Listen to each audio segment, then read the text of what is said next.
এই ফ্রেমের ফুটবলাররাই হয়তোবা বাংলাদেশের ফুটবলের তারা হতে যাচ্ছে। বহুল প্রতীক্ষিত একটা ফ্রেম।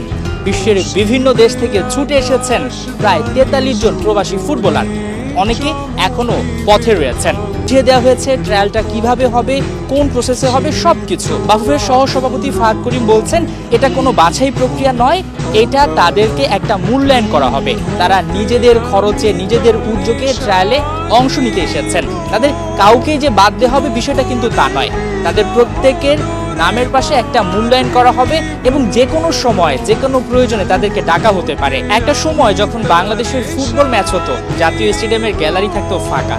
ঠিক হামজা চৌধুরী আসার পর থেকে সেই স্টেডিয়ামে পূর্ণতা পেয়েছে। একই সাথে শুধু যে হামজা চৌধুরী বারবার আসবে আর তখনই গ্যালারি পূর্ণতা পাবে বিষয়টা তা নয়।